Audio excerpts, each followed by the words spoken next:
पवित्र श्रीमद् भागवत गीता, पवित्र चारों वेद, पवित्र कुरान शरीफ, पवित्र बाइबल, पवित्र गुरु ग्रंथ साहिब, पवित्र कबीर साहिब की वाणी में छुपे हुए गूढ़ रहस्य अर्थात तत्व को जानने के लिए कृपया अवश्य सुनिए जगत गुरु तत्वदर्शी संत रामपाल जी महाराज के मंगल प्रवचन। ये वो परमात्मा कबीर साहिब है, आपके कर्म के लेख का नाश कर दे।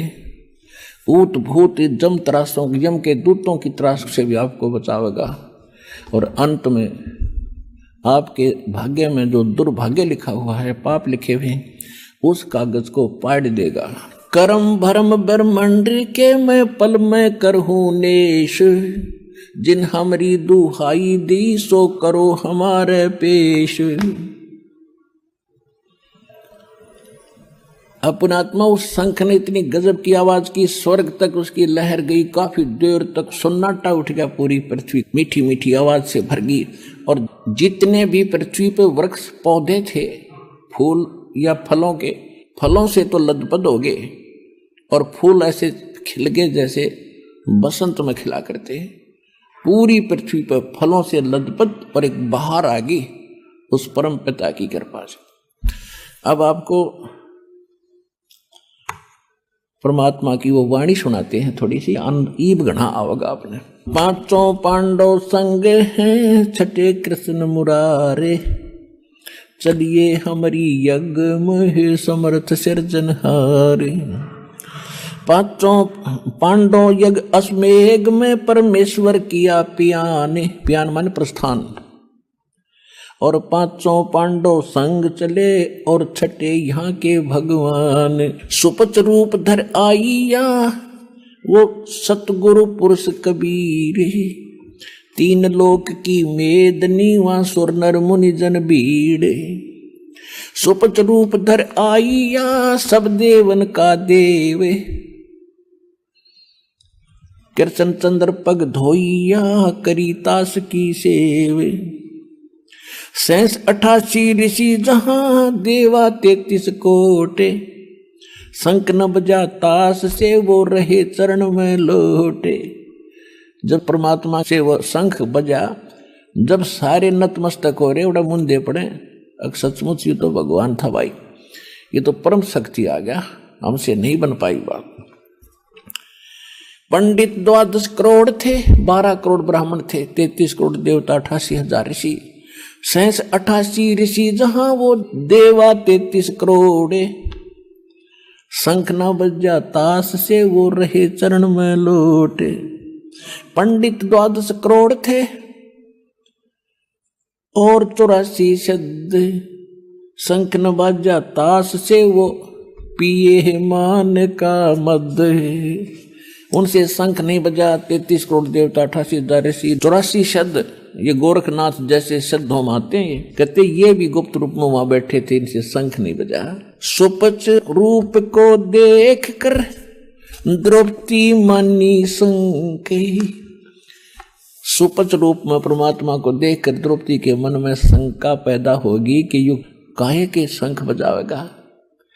सुपच रूप को देख कर ये द्रौपदी मानी शंख, जाने गए जगदीश गुरु नो बाजा को ना शंख। कि 5 बार बजा के बंद कर दिया कि द्रौपदी में थोड़ी सी मरोड़ रह रही है, या काट दो इसकी। 56 भोग संजोग कर, 56 भोग 56 प्रकार के व्यंजन बना रखे थे, उनको इकट्ठे कर दिया, संयोग कर दिया उनका। 56 भोग संजोग कर कीने 5 गिरास, द्रौपदी के दिल दुई थी उसका नहीं था दृढ़ विश्वास। सुर नर मुनि जन यज्ञ में वहां त्रिलोकी के भूप, 3 लोक के राजा श्री कृष्ण जी बैठे। और सुपच यज्ञ में आइया नित बेचत है सूप, 56 भोग न भोगिया कीने 5 गिरास। खड़ी द्रौपदी उन मुनि वहां घाल रही थी सांस। जब भगवान ने सब कुछ इकट्ठा कर लिया और खान लग गया, वह सांस मारे थी, वो करड़ी गुस्सा हो रही थी।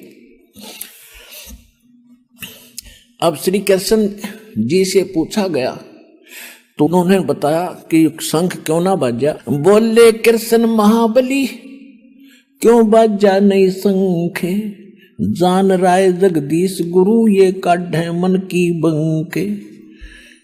अब जब श्री कृष्ण जी ने सोचा कि इस महापुरुष से भी शंख ना बजा, तो उन्होंने देखा अपने अंतर्ज्ञान से कि ओहो यदि द्रौपदी के मन में दोष है, इसका बड़ काढ़ है, ये न सीधा करे।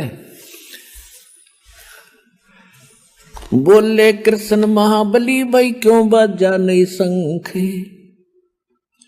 जान राय जगदीश गुरु अब काढ़त है मन बंके।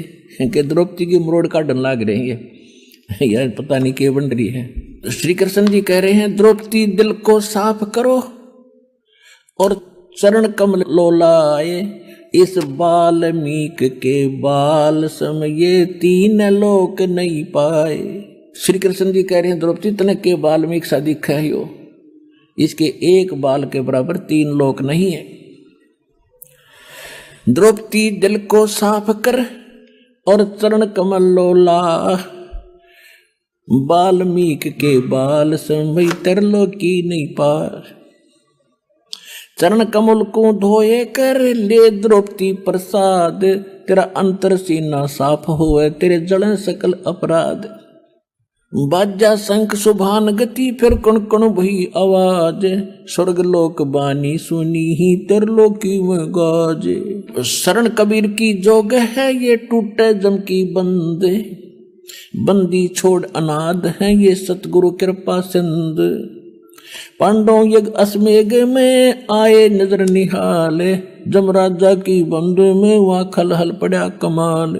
ये वृद्धबाने साजे हैं ये जुगन जुगन जगदीश। गरीबदास जी बता रहे हैं कि ऐसे ऐसे चमत्कार ही करते हैं ये परमात्मा जगदीश युगों युगों। ये वृद्धबाने साजे ही ये जुगन जुगन जगदीश।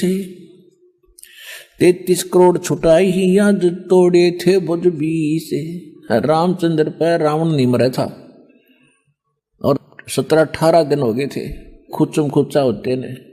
जब परमात्मा ने जाके खुद अपने अदृश्य रूप में उसकी टिटवी दाबी थी, वो तो बहाना गिरा था, तीर लग गया फलाना लग गया। तीर तो उस दिन के मरने लग रहा था उसको, वो लगन दे था उसका। अब क्या बताते हैं परमात्मा, पांडव यज्ञ अश्वमेघ में आए नजर निहाले, जमराजा की बंद में वहाँ खलहल पड़ा कमाल। भाई यज्ञ रची जब पांडव राजा, नो नाथों नहीं शंख बाजा। कितनी प्यारी वाणी में कितनी महिमा गाई अपने भगवान की गरीबदास साहिब जी ने। यज्ञ रची जद पांडव राजा, नो नाथों नहीं नादू बाजा। 84 रिद्धि सब मोहे, पूर्ण ब्रह्म ध्यान नहीं जो है। वो जितने भी ऋषि थे महर्षि थे वो उस पूर्ण परमात्मा की भक्ति नहीं करते थे, वो देवता वगैरह। 33 करोड़ यज्ञ के माही, सुर नर मुनि जन गिनती नाही।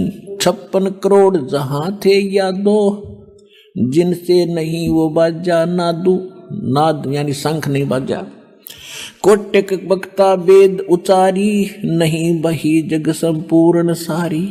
60 दर्शन की गिनती नाही, अनाथ जीव जी में बहुमाही। सुर जन मुनि जन तपस्नासी, दंडी वृक्त बहुत उदासी। 5 पांडव और कृष्ण शरीरा, जिनसे यज्ञ वही नहीं थीरा।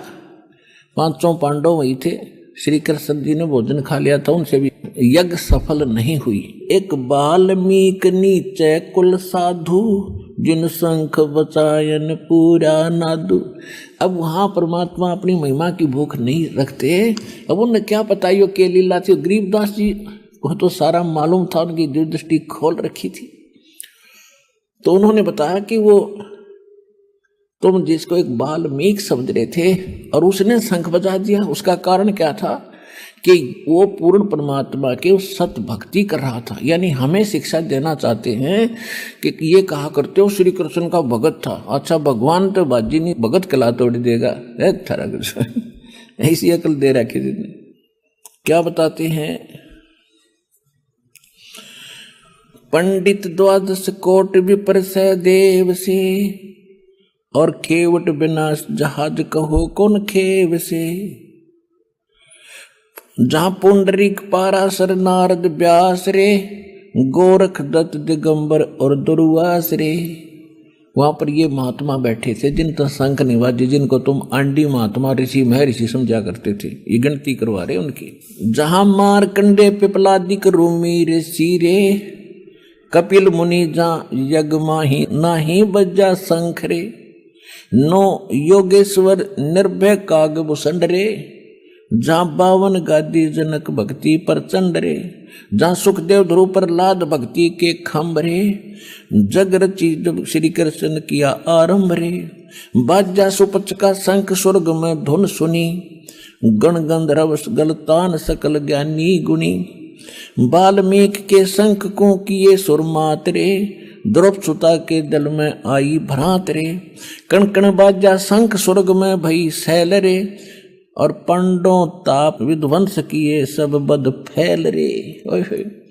पांडवों के सभी वो तीनों ताप, और जो न बद फैल बकवाद करी थी वो पाप कर्म, वो सभी विध्वंस कर दिया, उनका नाश कर दिया, खत्म कर दिया। ऐसे अचरज कीन दीन कै शर धरी, हरे हाँ महबूब कहता दास गरीब धनी नर कबीर हरी।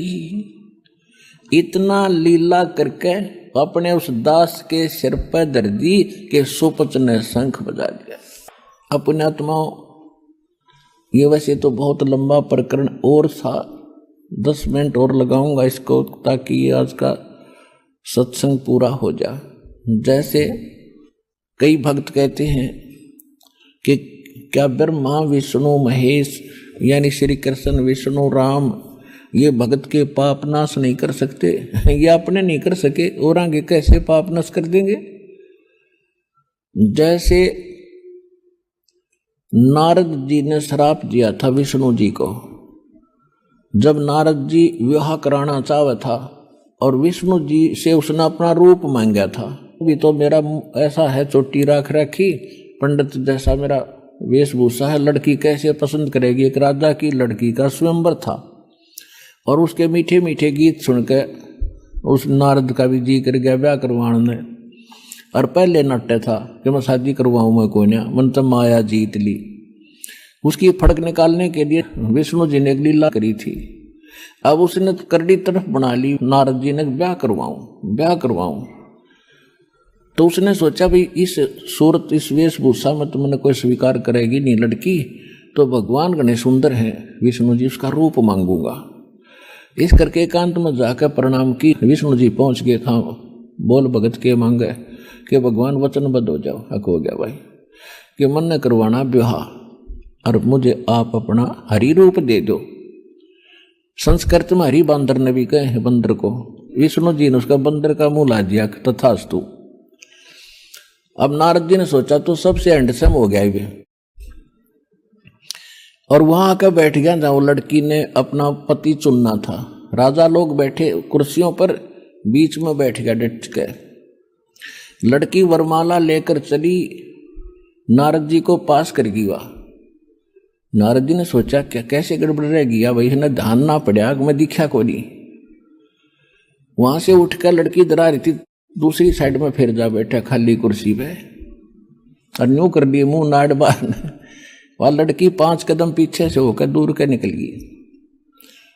तो वो कुछ नाराज सा होता दिखा। एक पड़ोस साथ में बैठा था, एक राजा, वो बोला, कहने लगा भाई भगत सुन ले, तेरे तो हमने डर लागन हो रहा है, तो अपनी शक्ल देख।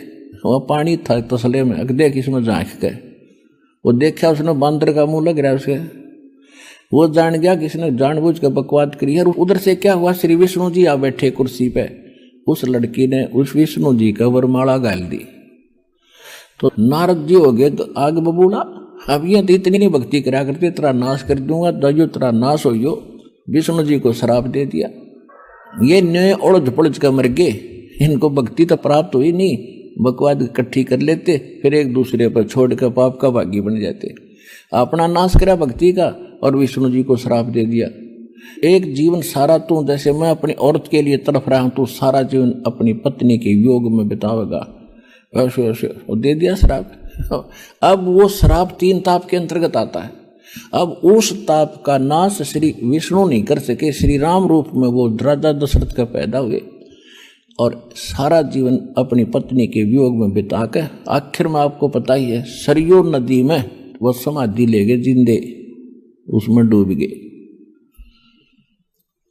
और उधर से उन्होंने उस समय जब सुग्रीव के भाई थे बाली को मारा था, एक वृक्ष की ओट लेकर धोखा देके।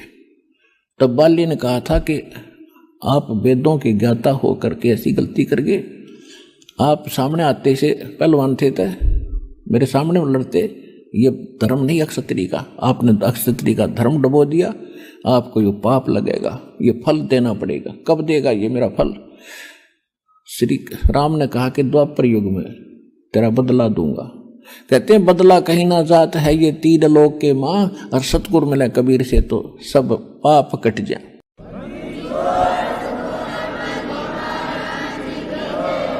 तो श्री कृष्ण वही विष्णु राम वाली आत्मा बनी, एक शिकारी बनाइए बाली वाली आत्मा, जिसमें दुर्वासा जी ने, देखो कमाल की बात है, एक बार दुर्वासा जी द्वारका की बनी में बैठ के बाहर जंगल में, उनके बारे में सारी द्वारका में चर्चा का विषय बन गया। बड़े पहुंचे हुए महात्मा हैं, भूत भविष्य की सारी बता देते हैं। और उधर से यादव थे, जो यादव थे वो श्री कृष्ण जी को एक सर्वशक्तिमान मान के, क्योंकि उन्होंने गणे ये जरा सिंह शिशुपाल जैसे कई का बकल तार दिया था, इस करके वो हीरो पा के थे श्री कृष्ण जी। तो यादव इस कारण से अपने आप को एक निर्भय और ये मान चुके थे कि तुम्हारा कोई कुछ नहीं बिगाड़ सकता, तुम्हारे साथ श्री कृष्ण है, तुम्हारा दादा परदादा जैसे भी वो मान रहे थे, और राजा और भगवान। तो उन्होंने इस प्रद्युम्न है, श्री कृष्ण का लड़का था प्रद्युम्न के साथ 5-7 बच्चों ने एक स्कीम बनाई कि दुर्वासा ऋषि की परीक्षा लेंगे, जो कैसी भूत भविष्य जानता है। तो उन्होंने प्रद्युम्न को एक लड़की का सांग बना लिया, गर्भवती का, पेट पे कढ़ाई बांध ली छोटी सी, जो छोंक छांक लान की आकर रसोइयों में, और ऊपर के उसके लोगड़ कपड़े बांध के और लेडीज वाले कपड़े परा दिए। एक उसका नकली पति बना लिया, ऋषि के पास गए, दुर्वासा के पास। दुर्वासा जी से कहा कि महाराज, हमने सुना आप भूत भविष्य की सारी जानते हो और वर्तमान की, ये इसकी पत्नी है, ये इसका पति है, इनको बहुत दिनों के विवाह के उपरांत आज आस हुई है, ये उतावले हो रहे हैं ये जानने के लिए कि इनका लड़का होगा क्या लड़की, आप बताइएगा। दुर्वासा ने देखी दूरबीन ला के, हम देखे तो बकवाद करना रहे हैं, कहने लगे बताओ क्या होगा? कहा जी कि यादव कुल का नाश होगा इस गर्भ से जो तुम बना के आए हो, और ठाया चमटा तुम बकवास करने आ गए, तुमने ये है वो बालक बच्चे भाग लिए वहां से, बात बिगड़ गई। इस बात का पता चला नगर के मौजूद व्यक्तियों को कि दुर्वासा जी ने श्राप दे दिया, और वो तो भाई तोब का गोला उसका वसंत है, या तो बात बिगड़ गई। चिंतित हो गए, श्री कृष्ण जी के पास गए, श्री कृष्ण जी से सारी कहानी बताई। बच्चों ने गलती कर दी, दुर्वासा ने श्राप दे दिया, भगवान आप तो जानी जान हो, आप तो सब कुछ कर सकते हो, आप समाधान बताओ। श्री कृष्ण जी ने कहा कि एक बार तुम दुर्वासा जी के पास जाओ, उसी से क्षमा याचना करो, उन बच्चों को साथ ले जाओ। उन बच्चों को साथ ले गए, दुर्वासा जी से प्रार्थना की, महाराज बालक से गलती होगी, नहीं अब मैंने जो कह दिया, मेरे बस का इसको वापस करना है, आप जाइए। अपने बच्चों को समझा कर रखा करो, साधु संतों से बकवाद नहीं अच्छी होती। फिर चिंतित हो गए, गांव में भोजन नहीं बना उस दिन, सारी नगरी में नाश हो गया था। श्री कृष्ण जी ने देखा है तो घने चिंतित हो गए, तो क्या समाधान बताया कि अभी क्यों चिंता करते हो, आ जाओ, इकट्ठे कर लिए और कहा कि किससे हमारा नाश होगा? जो गर्भ बनाया था कढ़ाया लोहे का, और ये कपड़े जो पैर रखे थे ऊपर गए, हाँ जी, इन कपड़ों ने तो आग लगा दो, और इस कढ़ाई को, लोहे की कढ़ाई को घिसा घिसा कर और चूरा बना कर जमुना में डाल दो, ना रहेगा बांस ना बजेगी बांसुरी। बड़े खुश हुए सारे, वाह जी वाह, कमाल कर दिया। अब वो कड़ आया, घिसा घिसा कर पत्थर पर चूरा बनाकर जमुना में डाल दिया। और फिर क्या हुआ, एक कड़ा जो बराबर में कड़ा होता है पकड़ने का, एक तो पूरा घिसा घिसू दिया उन्हें तोड़ फोड़ कर। एक किसी आलसी का हाथ लग गया, उसने घिसा के थोड़ा बहुत ही दूर से फेंक दिया नौका। वो एक मछली ने खा लिया, खाद्य पदार्थ समझ के। उधर से क्या हुआ, वो मछली पकड़ ली उस मछियारे, उस पारधी ने, शिकारी ने, जो बाली वाली आत्मा थी। वहां भी बालिया धीमर बन रहा था, मछली पकड़नी और शिकार भी करते थे। पहले ये मांस मच्छी खाते थे ये लोग। उसने जब मछली काटी, उसमें वो तेज सुंदर धातु दिखी। उसने पहले तो सुनार को दिखाई, सुनार बोला भाई चांदी नहीं है। फिर लोहार के पास ले गया, लोहार बोला इस्पात है गजब का, क्या बनवाना चाहता है। अब वो थोड़ा था, उसने बोला तू मेरे इस तीर का एरो बना दे आगे का, ये बाण का जो है इसका आगे का तीर बना दे लोहे का।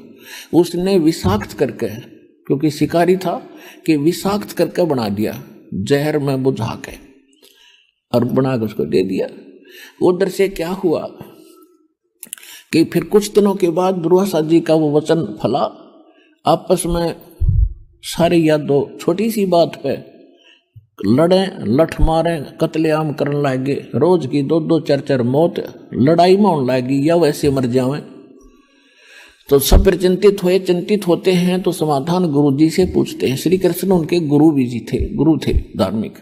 श्री कृष्ण जी के पास फिर सारे मोजिज लोग से इकट्ठे हुए। कहा भगवान, नगरी में पता नहीं कौन सा पाप सेध गया और हाहाकार माच रही है, बड़े छोटे की लाज रही ना, कोई समझावे उसके सिर पावे, पता नहीं कौन सा पाप आगे अड़ गया।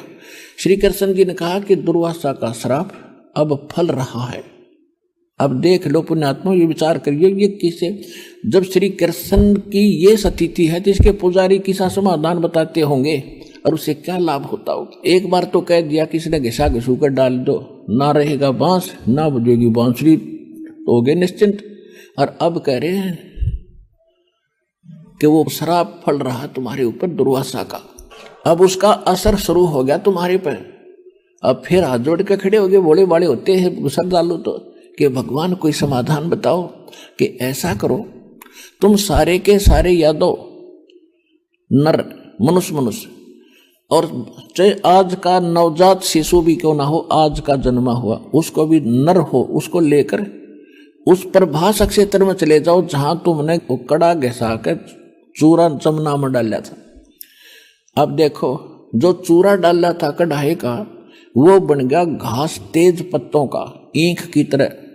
और तेज पत्ते में से तलवार कैसे हो गए। अब क्या बताया कि वहां जाओ तुम उस प्रभास क्षेत्र में, और वहां सारे स्नान करके आओ जमुना में, तुम्हारा साप नाश हो जाएगा। अब गुरु जी ने बता दिया, सारे खुश हो गए। छोटे बच्चे जो उस दिन पैदा हुए थे उसने भी ले लेकर लड़कों को, और सारे नर यादव चल पड़े वहां, जा इकट्ठे हुए। पहले तो जाते नहावे स्नान करें, और फिर बाहर आते लट्ठम लट्ठा, आंख बड़े थी पहले से ही, वो घास निकाल कर मारे, वो तलवार का काम करे, कत्लेआम मच गया। 56 करोड़ यादव कट कर मर गए। अब बच गए श्री कृष्ण। श्री कृष्ण द्वारका छोड़कर जंगल में जा लौटे, एक वृक्ष के नीचे घुटने पर पैर रख ऐसे लेटे हुए थे, तलवार सामने था।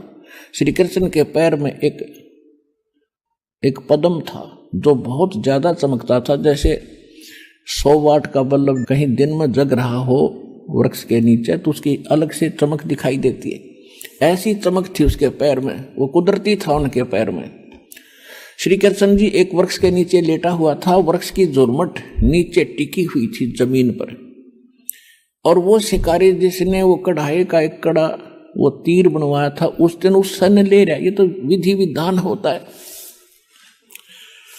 अब उसने सारा दिन कोई शिकार मिला नहीं। उसने सोचा इस वृक्ष के नीचे रेस्ट करता हूं, फिर देखूंगा आगे चल के। वृक्ष के निकट आया तो उसने देखा कोई वस्तु चमक रही है। उस वृक्ष की उस शाखाओं के अंदर से, जुर्मट के अंदर से दिखा तो उसने क्या आइडिया लाया कि ये मृग की आंख है हिरण की, और मैं इधर उधर से जाऊंगा, यू भाग जाएगा, तेरे हाथ में लकड़ेगा, निशाना साध गया, उससे उसमें ठोक दिया तीर और जहर से बुझा हुआ। श्री कृष्ण जी के तालवे में लग गया। श्री कृष्ण जी चिल्लाए, मर गया रे, मर गया रे। अब उसने सोचा शिकारी ने कोई मानस मर गया है तो जुल्म हो गया तेरे से। वो भाग कर आया जल्दी से, क्या देखा कि मुकुट समेत ये तो राजा मर गए। अब तेरा क्या होगा? रो और बुरा हाल कर दिया, हे महाराज मेरे से गलती बन गई है महाराज, मैं जानकर नहीं मारा, मैंने तो ऐसे ऐसे आपके पैर में चमक देखी, ये सोचा ये मर्ग है, मर्ग जान कर मारा दाता, आप तो समर्थ हैं, कुछ भी सजा दो। तब श्री कृष्ण जी बोले, अब काल के हाथ में बुद्धि वह कर दी और इसकी कि भाई तने अनजाने में नहीं मारा, ये तेरा और मेरा कोई बदला था पिछले जन्म का, आज मैं चुका दिया तेरा। तो उसने कहा, शिकारी ने, वो बालिया नाम था उस समय भी उसका, उस बालिया झीमर ने कहा कि भगवान आपका और मेरा के बदला हो सके कि त्रेता युग में आप सुग्रीव के भाई बाली थे और मैं रामचंद्र था भाई, उसमें मैंने भी ऐसे धोखे से तुझे मारा था, आज तूने वो बदला ले लिया। और एक काम करे, वहाँ कोई नहीं रह रहा, उसमें नगरी में कोई नहीं बचा है, किसी के माध्यम से मेरा संदेशा भिजवा दे पांडवों तक, वो आ जाए एक बार संभालने, इन लड़कियों औरतों को ले जाए यहाँ से। अब उसने जैसे तैसे संदेशा भिजवाया या स्वयं गया, तो सारे पांचों पांडव आ गए। जब श्री कृष्ण जी अंतिम सांस गिने थे, उन सभी पांडवों से शिक्षा देने लगे कि हमारा तो अंत आ लिया, अब मैं जा रहा हूं, और कोई नर या दो बचा नहीं है, जितने भी औरतें लेडीज हैं इन सब को तुम वहां ले जाओ, यहाँ के भील भ्याल लोग इन्हें तंग करेंगे, इनकी बेइज्जती करेंगे, तुम इनको वहां ले जाओ, इनको सुरक्षित रखना। तो उन्होंने कहा महाराज ठीक है। फिर क्या कहा कि एक और मान लेना मेरी बात, तुम राज त्याग के और तपस्या करो हिमालय में जाके, तुम्हारे ऊपर युद्ध में किए हुए जो पाप हैं वो बहुत ज्यादा हैं, वह तप करके अपने शरीर को गाड़ दो ताकि तुम्हारे कुछ पाप कम हो जाए। अब उस समय अर्जुन पर रहा नहीं गया। अर्जुन बोला, भगवान वैसे तो आज आप ऐसी स्थिति में है कि मुझे कोई प्रश्न करना नहीं चाहिए, बहुत बड़ा कहर टूट रहा है आपके ऊपर, लेकिन यदि मैं इस शंका का समाधान नहीं चाहूंगा तो मैं मर भी नहीं सकूंगा, ढंग से जी भी नहीं सकूंगा। तो श्री कृष्ण ने पूछा, बोल भाई पूछ ले, क्या पूछेगा? मैं सारी सच्ची बताऊंगा, अब तो मैं सांस अंतिम गिन रहा हूं। अर्जुन ने कहा, भगवान जब युद्ध महाभारत का युद्ध होने जा रहा था, मैं नाटू था, आप हंगा कर रहे थे, आप जोर जबरदस्ती करके युद्ध करवा रहे थे, आपने यहां तक कहा था कि अर्जुन तू युद्ध कर ले, तुम पर पाप नहीं लगेंगे। जब भाई युधिष्ठिर को बुरे बुरे स्वप्न आने लगे और आपके पास आए, आपने कहा तुमने जो पाप करे थे ना युद्ध में, बंदूकघात करी थी, वो पाप दुखी कर रहा है। उसमें मैं इसलिए नहीं बोला कि यदि मैं उसमें वाद विवाद करता तो मेरा भाई समाधान नहीं करवाता, तो मैं सदा के लिए दुखी हो जाता, लेकिन आज मैं अपने आप को रोक नहीं सकता। आप हमारे जन्म कौन से जन्म के दुश्मन थे जो तो आप इतने पाप करवा दिए, समाधान भी साथ करते रहे, और आज फिर कह रहे वहां जाकर गड़का मर जाओ तपस्या कर करके। तो युधिष्ठिर बोला, अर्जुन आपने ये बात आज नहीं करनी चाहिए। कहने लगा, भाई साहब आज मैं रुक नहीं सकता, चाहे मन बुरा कहो चाहे भला कहो। कृष्ण जी बोले, युधिष्ठिर बोल रहे ना, इसने निकाल लेने दे अपने मन का दुख। तब उन्होंने बताया, भाई मुझे ना तो स्वयं पता उस गीता में मैंने क्या कहा था, लेकिन जितना मैं अध्यात्म मार्ग जानू था मैंने तेरे को बता दिया कि वो जो पहले वाला पाप था वो यज्ञ से कटा है, और वो भी सोपत सुदर्शन से, हमसे वो भी नहीं कटा। और भाई ये पाप तुम्हारे पर ज्यों के दो धरे हैं और भी। अब जाके आप वहाँ हिमालय में अपना ये अंतिम समय तक वहाँ तपस्या करके गल मरो, ये मेरा वचन है, मानो चाहे मत मानो, जो होना था वो हो गया। अब उधर से क्या हुआ, श्री कृष्ण जी शरीर छोड़ गए, अंतिम संस्कार करके सारे उनका फूक फाक के सारे ने, और लेकर उन औरतों को चल पड़ा वो तो सारे पहले चले गए 4, तो 5वां एकला छोड़ दिया। सूरवीर अर्जुन के सभी गोपियों को साथ लेकर आ रहा था, वही रथों के साथ था, गांडीव धनुष था जिसके साथ उसने युद्ध किया था महाभारत का। रास्ते में भील लोगों ने रोक लिया, अर्जुन को पीटा, सारी गोपियों के हार हूर तोड़ दिए, वहां की जो जितनी भी औरतें थी, और कुछ एक को अपने साथ घसीट कर ले गए। और अर्जुन खड़ा खड़ा कांपे, धनुष ठावे और उठे नहीं, वो धनुष उठे नहीं उस दिन। जब वो सारा हो हालिया, जब रोए अपने कर्मा ने, नो कहा युग कृष्ण छलिया था, इसने सदा धोखा दिया। जब मेरे से नाश करवाना था महाभारत के युद्ध में, तब तो मैं ये इतना योद्धा बना दिया, एक तीर मारूं था 20 में के निकले था। और आज वही अर्जुन और वही धनुष आज मेरे से उठता भी नहीं। तो यहां परमात्मा कहते हैं तुम असली जड़ को नहीं पकड़ पाए। श्री कृष्ण नहीं था, छलिया तो ये काल है जो श्री कृष्ण में प्रवेश करके गीता ज्ञान देकर महाभारत का युद्ध यो नाश करवाया। और इसका समाधान कबीर परमेश्वर के पास है, इस दास के पास है। ना 3 ताप रहेंगे,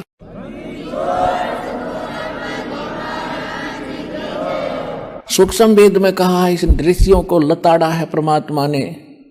दुर्वासा को पे तहा समझन आई नीच, 56 करोड़ यादव कटे हुआ मची रुद्र की कीचे।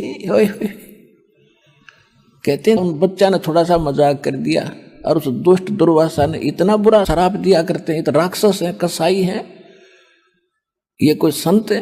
कहते दुर्वासा कोपे तहा, कोपे माने क्रोधित हुए, और समझन आई नीच, उस नीच आत्मा ने यह भी नहीं सोचा तू क्या श्राप देने चाह रहा है, क्या जुल्म होगा। और 33 करोड़ यादव कटे या मची रुद्र की कीचे। कहते हैं इस रक्त की खून की गारा माच की 56 करोड़ आदमी मर जाए, वहां तक गोड्डे गोड्डे खून की गारा बन गई। अरे इनको हम ऋषि और महर्षि को बड़ा पहुंचे हुए थे, खाक पहुंचे हुए थे। और उसी प्रकार चुनक ऋषि ने 72 करोड़ सेना का नाश कर दिया, मानधाता चक्रवर्ती राजा की। उसके विषय में परमात्मा कहते हैं 72 अक्षौणी खा गया वो चुनक ऋषि सुअर एक, ये दे धारे जोरा फिरे भाई सभी काल के वेखे। कहते 56 करोड़ का नाश कर दिया चुनक ऋषि स्वर, ऋषियों में श्रेष्ठ ऋषि वर, और उससे ऋषि सुवर, उसके ये लक्षण है। 56 करोड़ का नाश कर दिया, ये दे धारे जोरा फिरे या चलती फिरती मौत है, ये ऋषि नहीं थे, ये सभी काल के भेख जो यहाँ तक के साधक है उनकी ये स्थिति है। ना इनसे कोई 3 ताप कट सकते, 3 ताप पैदा कर सकते, ये नाश नहीं कर सकते। अच्छा, श्री कृष्ण जी विष्णु जी थे, श्री कृष्ण विष्णु, और वो अपना पाप नाश नहीं कर सके, पुजारियों का क्या करेंगे जिसके सामने पूरा बच्चे पोते पड़पोते रिश्तेदार मर जा, और अगर वो समर्थ होता तो क्या उनकी रक्षा नहीं करता? वो समर्थ नहीं था। ये कर्म के बंधन से सभी बंधे हुए हैं। तुम कौन राम का जपते जापम, तात कट नयति नो तापम, समर्थ का शरणाग हो रंग होरी हो, भाई कदे न हो ए काज राम रंग होरी हो। कबीर परमेश्वर की समर्थ की शरण में आओ, सदा सुखी रहोगे और थारे सारे पाप कटेंगे, मोक्ष मिलेगा। बोलो सतगुरुदेव।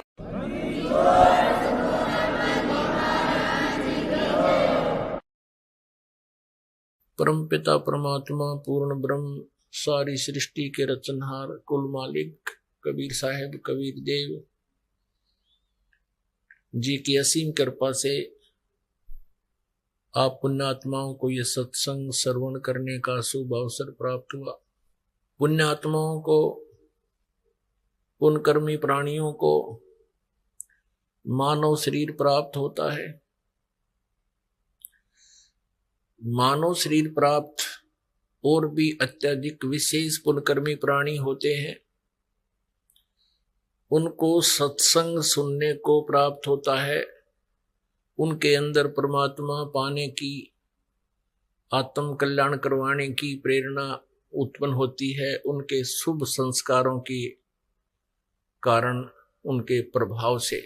जो पुण्यात्माएं मानव शरीर प्राप्त करके परमात्मा की खोज में इधर उधर साधना के लिए, उसके पाने के लिए इधर उधर भटक रहे हैं, जैसे प्यासा जल की खोज में इधर उधर जाता है,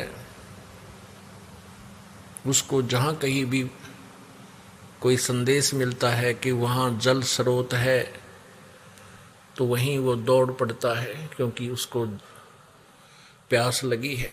इसी प्रकार परमात्मा की खोज में परमात्मा की प्यासी आत्माएं, वो पुण्यकर्मी प्राणी जो मनुष्य शरीर प्राप्त हैं,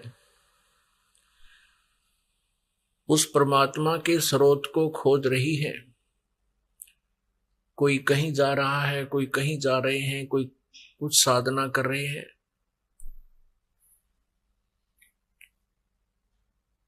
एक विशेष विचारणीय विषय है कि जो व्यक्ति कोई प्यासा हो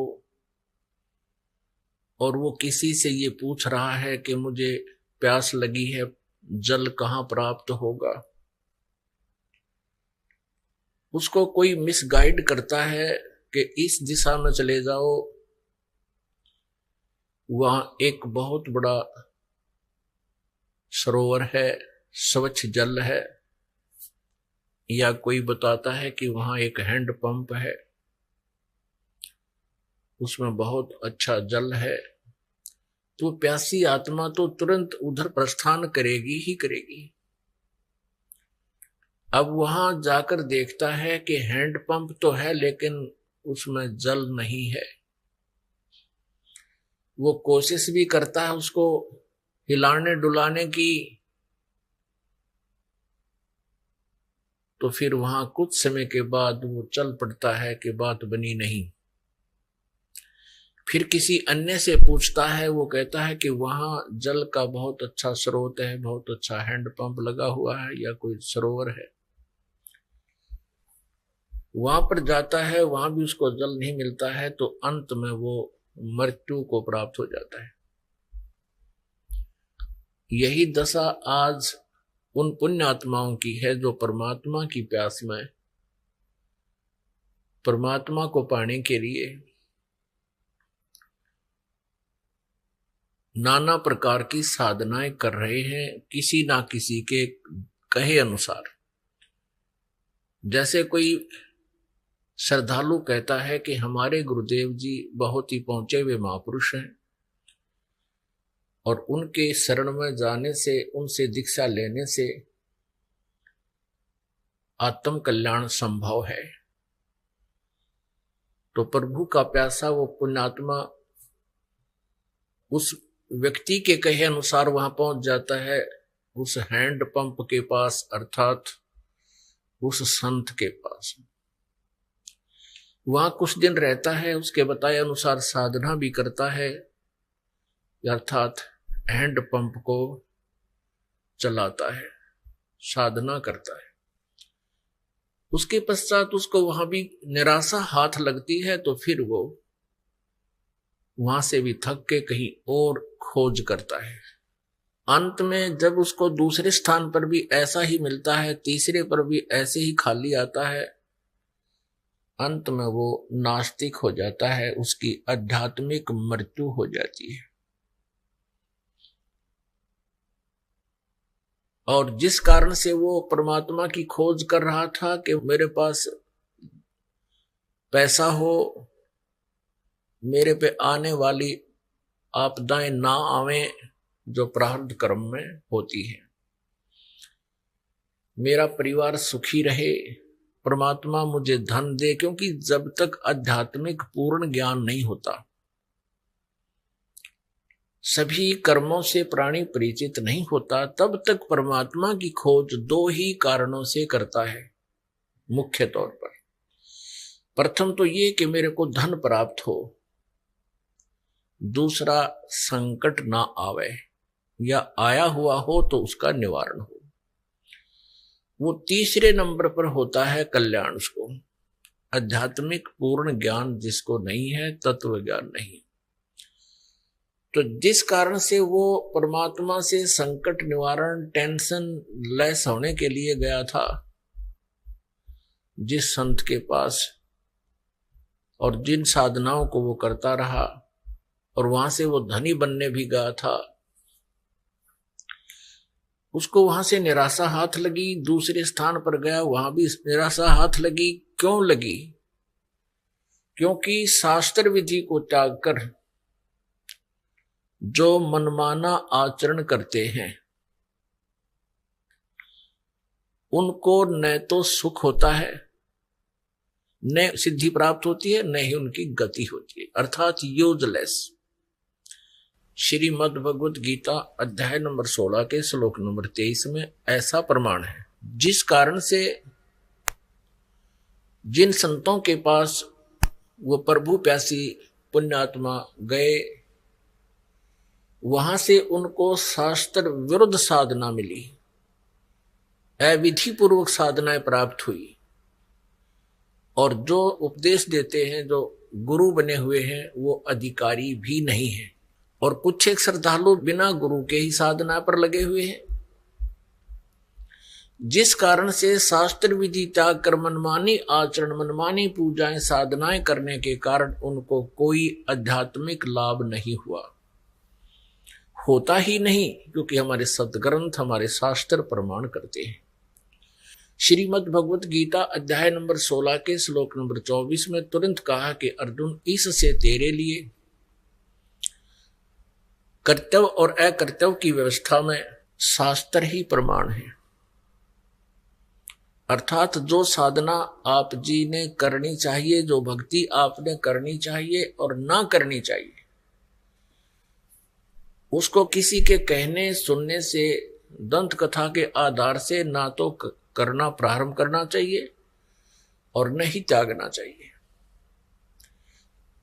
तेरे लिए शास्त्र ही प्रमाण है, यानी जो सदग्रंथ हमें बताते हैं, अपने सदग्रंथ जो प्रमाण देते हैं कि ये साधना, ये मंत्र और पूर्ण संत से लेकर के किया जाए तो उसका मोक्ष निश्चित है, उसके संकट भी निवारण होते हैं।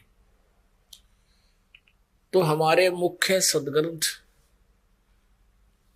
वैसे तो सभी सदग्रंथ आदरणीय हैं, क्योंकि किसी ना किसी महापुरुष के मुखारविंद से उच्चारित होते हैं,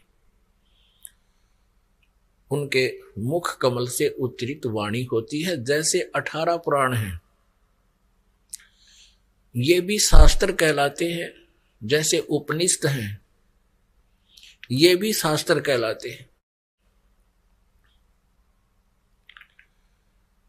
लेकिन जो शास्त्र, जो सदग्रंथ गॉड गिवन है, प्रभु दत्त हैं, वही शास्त्र प्रमाणित है। उन्हीं शास्त्रों से पूजा की विधि को ग्रहण करना चाहिए।